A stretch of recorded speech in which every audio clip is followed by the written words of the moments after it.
Panorama TVC de volta e agora vamos falar sobre imposto de renda. Você já preencheu sua declaração? Nós convidamos o presidente da ACESCRIP, Associação das Empresas de Contabilidade em Rio Preto, Manuel Torres, para dar algumas dicas e esclarecer dúvidas. Muito obrigada ao senhor pela sua participação mais uma vez aqui com a gente. Boa tarde, eu que agradeço a oportunidade de estar aqui. Bom, esse é um assunto que todos os anos desperta dúvidas, né, do contribuinte, alguns detalhes que não podem passar aí despercebidos, temos que ter atenção na declaração do imposto de renda, né? Eu gostaria que o senhor começasse falando então das mudanças que temos neste ano para a declaração. As mudanças basicamente são na diminuição da exigência da Receita com relação à necessidade de apresentação, né? A gente teve uma ampliação da faixa de isenção de 28.600 para 31.600 e alguns quebrados assim. Também a posse de bens, que era em torno de 200 mil e foi para 800 mil reais. E também os ganhos isentos, que partiram de 40 mil para 200 mil. Quer dizer, a Receita deixou de exigir do pequeno contribuinte a necessidade de apresentar a declaração para uma faixa bastante significativa de pessoas. Isso atinge aí milhões de pessoas em todo o Brasil, Sem né? dúvida. Beneficiando. Eu gostaria que o senhor falasse, neste momento, né? A entrega das declarações começou no dia 15 de março, vai até o dia 31 de maio. É interessante fazer logo no início a declaração ou é preciso prestar atenção, fazer com mais calma? Tem uma pressa aí? As duas coisas, as duas coisas. A gente não pode deixar de ter atenção. Até a Receita nos disponibiliza para o contribuinte a declaração pré-preenchida, onde você consegue acessar tudo que foi declarado, que lhe foi pago. Às vezes você não acha um documento, não tem notícia de que ele ganhou uma açãozinha lá atrás, não sabe como achar esse documento, a Receita já tem isso disponível. Então vale a pena a gente sempre checar no ECAC o que a Receita tem de informações a nosso respeito e a partir daí fazer a declaração. Porque alguns dados não estão lá. Por exemplo, a situação da tua mudança de patrimônio, uma coisa que você vendeu, que você tem adquirido, pagamentos que você fez. E uma coisa que o pessoal tem usado demais, com pouco critério, é o PIX, né? O recebimento de PIX, o profissional liberal que recebe muito PIX, esse é um dado que a Receita tem. E aí ele precisa contar essa história. Tá? Isso não vai estar, por exemplo, no ECAC, não vai estar na pré-preenchida. Isso é uma declaração voluntária, mas ele não pode deixar de se atentar a isso. Isso pode dar um probleminha para ele, sim. É preciso tomar cuidado, então. Em todos os casos, é interessante ter a orientação de um profissional nesse momento. Sim, a gente recomenda que sim, porque por mais que seja simples, há situações onde você pode prescindir de um profissional. Um funcionário público tem uma fonte de renda só, não teve variação patrimonial. Muito provavelmente, a pré-preenchida dele, isso vai ser só confirmação de dados. Mas quando a pessoa tem uma situação um pouco mais complicada, mais de uma fonte de renda, questão de dependentes, necessidade de lançar algumas deduções, vale a pena se socorrer de um profissional, sim. Bom, nós falamos aí do prazo, dia 31 de maio, para a entrega da declaração. É importante avisar que há uma multa para quem não cumprir esse prazo. Sim, a multa é mínima de R$ 165, mas ela é de 1% ao mês do tributo, limitada ao mínimo de 165, mas depende se o imposto da pessoa for alto, já no primeiro mês é mais do que 165.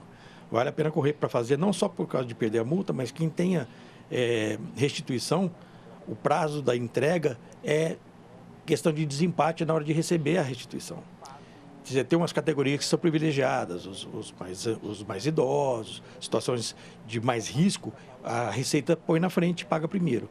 Mas entre dois idosos, o que entregou a declaração de primeiro vai receber primeiro a restituição. E como vem por lotes, às vezes isso pode antecipar 1 mês, 2 meses em relação a receber de volta. Então vale a pena correr com isso, não deixar para a última hora, sim. Vale a pena antecipar, então. E para quem aí já sabe que vai ter uma restituição ou espera por isso, quais são os critérios, como deve ser feita a comprovação para essas deduções?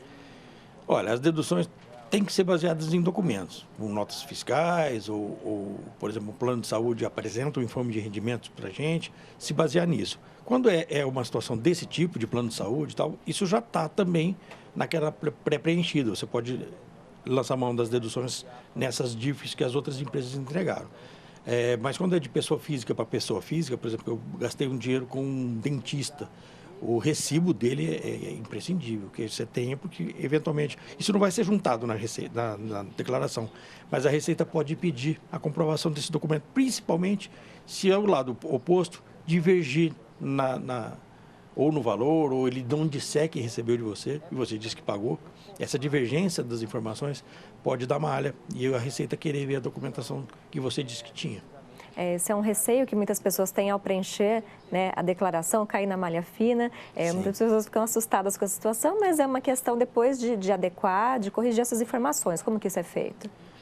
Normalmente a Receita solta um relatório de conferência da sua declaração. Se ela foi aceita, está tudo certo, senão ela vai te pedir que você tome providência. Você vai entrar no... Hoje é tudo digital, né? A gente não tem mais atendimento pessoal, mas você faz a comprovação dos dados e eventualmente retifica a declaração. Normalmente isso não tem maiores complicações, a não ser que tenha diferença no imposto. Aí você vai ter que pagar com multa porque o período já passou, né? Certo. Bom, o senhor falou aí dos lotes, né? São 5 lotes, começa no dia 31 de maio, a restituição, vai até o dia 30 de setembro, né? Cumprindo... Esses são os lotes normais. Depois a gente tem os lotes residuais de algumas... As pessoas, por exemplo, tenham caído em malha e demorem muito para fazer a regularização, eles vão ficar para os lotes residuais. E aí, até acabar, vai saindo lotes residuais, né? Não tem prazo. O senhor falou também em relação ao PIX, né? A quem recebe pagamentos por PIX, tem que prestar atenção na hora de declarar. E também tem a modalidade para pagamento aí para receber a restituição por PIX, na verdade, Sim. também, né? É uma vantagem aí. Quem opta por essa modalidade pode receber antes também essa restituição. Receber antes, tem uma antecipação disso. É uma novidade, a gente ainda não viu acontecer, tá? Não vi como é que isso na prática acontece, mas é bastante interessante por causa da celeridade que eles apresentam como proposta. Certo. Bom, quem já está habituado aí a fazer declaração, sabe que tem que declarar, mas quem está começando aí no mercado de trabalho, não sabe ainda se precisa fazer declaração, quais são os critérios? Olha, a lista de obrigações, a Receita disponibiliza no site da Receita, vale a pena consultar por lá, mas assim, quem recebeu acima de 31.600 de rendas tributáveis, quem recebeu mais de 200 mil de receitas isentas, por exemplo, rendimento de poupança, doação, ou recebeu um inventário acima desses valores, quem detém propriedade de bens móveis e imóveis, ações, acima de R$800 mil, agora era 200, foi para R$800 mil, e quem fez movimentação em bolsa de valores com as operações acima de 40 mil na soma.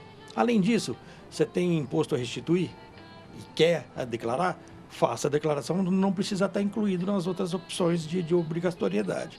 Você faz a apresentação e pede a restituição.